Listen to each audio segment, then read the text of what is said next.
Congressman, let's turn to talk about the current state of U.S.-China relations as it relates to the COVID-19 pandemic. Do you think the Chinese government could have done more to share information with the United States when the outbreak first happened in Wuhan, China?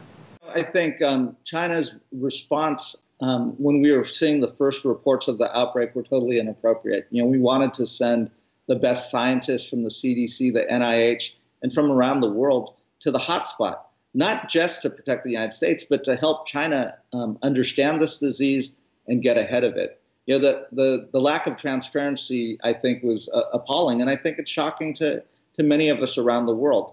I hope the lesson learned here is if we find ourselves in a situation like this, we have to work together because it affects all of us. There seems to be a lot of information that we don't know, and the Trump administration has requested information from China. As a member of Congress, what kind of information would you like for China to provide right now for you to understand, for us to understand more about this outbreak? We know the virus originated in Wuhan. Was it accidental from one of the wet markets jumping to humans? There's these reports of State Department cables of potentially lax safety standards at some of the labs. Looking backwards and trying to blame one another and play politics doesn't help anyone. But let's actually understand where this virus came from, how it jumped to humans, and how it spread. That requires, if China wants to be a global leader, if they want to set an example for the world, they can't be secretive. Global leaders have to take responsibility for the good things and the bad things, and they have to work together with the entire global world. This is a chance for China to show its leadership by allowing people to come in and studying it and not hiding data and facts, because we want to make sure we understand this virus so it will help us recover, but we also want to prevent the next pandemic. The COVID-19 outbreak began in China, but right now Beijing is conducting a widespread disinformation campaign to change that narrative.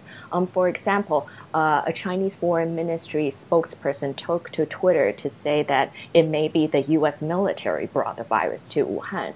What are your responses to these kind of spurious claims and unfounded conspiracy theories? I think conspiracy theories, fake claims like, hey, it may have started in the United States or elsewhere, just don't help anything. Let's deal with the facts. Let's be adults about this. Disinformation, lack of transparency doesn't help anyone. And again, if China wants to be taken seriously as a global leader, it has to act the part. So what kind of actions can the United States take to counter this disinformation or misinformation campaign? Look, I think everyone in the scientific world and in the medical world and around the globe understands where this virus came from. That's fine. Let's figure out how this virus jumped to humans. Let's figure out how the virus spread so quickly, and let's better understand it. That started in China. So they can do whatever disinformation they want, but that's not acting like an adult or a global leader. I don't think now's the time for the United States and China to get into a political war, but unfortunately you see some of that happening. I think this is a time for the two world's largest economies to work together, both to help each other's countries, but also the world is going to need this as this virus spreads to the Southern Hemisphere and other places. Many foreign policy observers are saying that the era of U.S.-China cooperations is over. You mentioned part of that you would like to see some cooperation. Do you agree with that kind of assessment?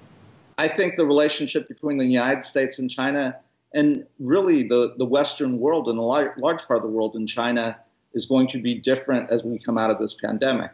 Now, China has a role in defining what that relationship is. If they solely act in a dishonest lack transparency and don't help the rest of the world combat this virus, then I think it'll be a very different relationship. On the other hand, if they show leadership, if they work with the rest of the Western world and the developing world, and if they have transparency so we can understand the pandemic and the virus that's in front of us, then you know what, maybe it will allow them to show that they are that global leader. What message would you like to send to our audience in China? To the audience in China, a virus doesn't understand borders. It doesn't understand your religion, the color of your skin. This is a virus, and it's affected the entire planet. I'm not here to, as a doctor and a member of Congress, I'm not here to place blame anywhere, but I am here to express concern that we have to work together to understand this virus, which killed a lot of Chinese nationals, but also to help prepare and prevent the next virus. So the world is in this together, and this is a time for China to step up its leadership, work with the rest of the world, and be transparent so we have a good understanding of what happened. Thank you so much, Congressman Berra, for your time and speaking with Voice of America.